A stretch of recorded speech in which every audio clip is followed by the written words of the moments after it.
Have you ever felt so invisible in your own marriage that you began to question if you were even seen? That's exactly how I felt.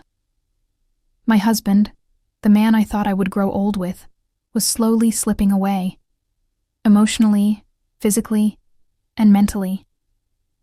His work consumed him, leaving no room for me. He was always too tired, too busy, or too stressed to give me the time or affection I needed.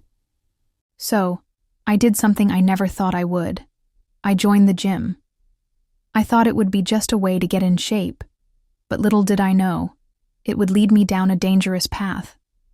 One compliment from my personal trainer was all it took. Suddenly I felt seen again. But that one compliment turned into something more, a secret I couldn't keep hidden for long. My name is Amelia, and this is my story. What happens when a woman is neglected for too long?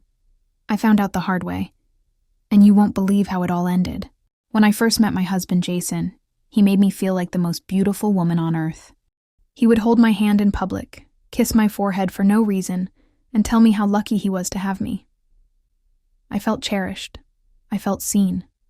I was his queen. But over time, everything changed. And so did I.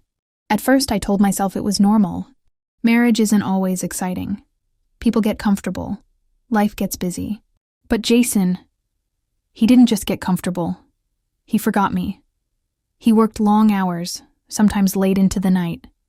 When he came home, he barely spoke to me. No, hey babe. No, you look beautiful.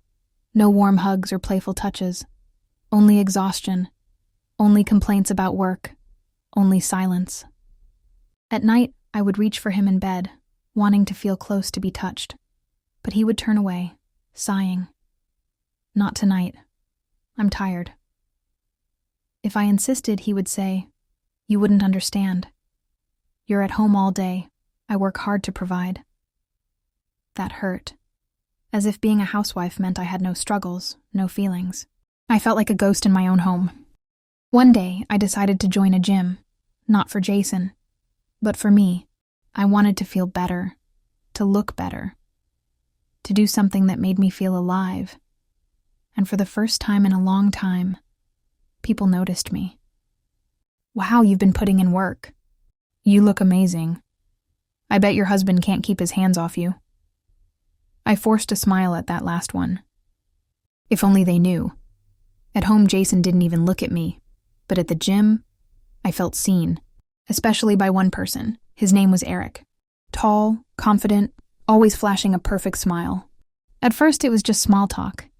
He corrected my form, encouraged me. But then, the compliments got personal.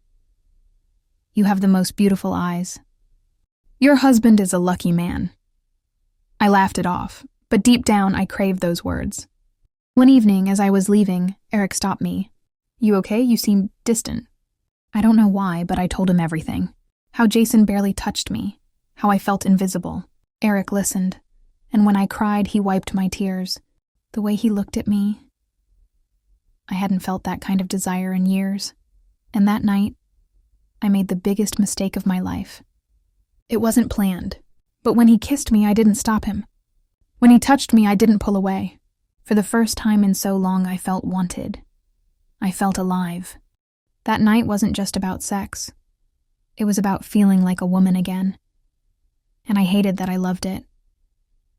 I went home and stood in front of the mirror. I looked the same, but I wasn't. I had crossed a line I could never uncross. Jason was still at work, probably stressing about his next deadline. And I had just slept with another man. All because I needed to feel something. I told myself it was Jason's fault. He neglected me. He made me feel unwanted. But deep down, I knew the truth. I had betrayed him, and no excuse would ever change that. But the saddest part? I had betrayed myself first, by believing I needed another man to feel worthy. Days passed, then weeks. The affair continued. Every time I told myself it was the last time, I would go home to a husband who barely acknowledged me. And I would run back to Eric. But the guilt ate at me. He didn't even notice I had cheated. I couldn't tell him. I wouldn't. What was the point?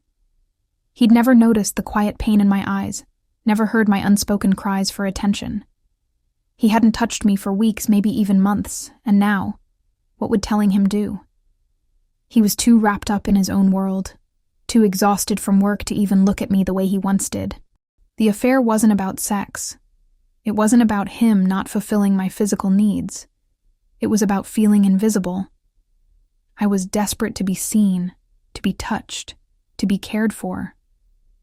I gave so much of myself to him, only to be met with silence, indifference, and excuses. So when someone else finally noticed me, I didn't know how to stop. But one thing was clear. We had both failed each other. My story highlights the dangers of neglecting a wife's emotional needs. Marriage isn't just about sharing a house, raising kids, or working hard to provide. It's about connection. When a husband or wife stops noticing the small things, like how their partner is feeling or if they're still being loved, it creates a gap. And sometimes when that gap gets too wide, someone else will notice it and might be willing to fill it. If you're not giving your partner what they need, someone else might. There are men who are very perceptive when it comes to knowing when another man's wife is craving attention or intimacy, sometimes even before she realizes it herself. When a woman feels emotionally or physically neglected, she often gives off subtle or not so subtle signals, which may be unintentional. Experienced men, especially those who have a way with women, can easily pick up on these signs. Personal trainers, male friends, co-workers, or even strangers can sense when a woman is emotionally or sexually unsatisfied. Many of these men won't act on it, but some will. If a woman is vulnerable enough, she might not even realize she's inviting attention until it's too late, and she finds herself in the arms of another man. And for men who don't pay attention, that might be the beginning of something neither of you expected. Marriage requires attention, effort, and love. Don't wait until it's gone to realize what you had.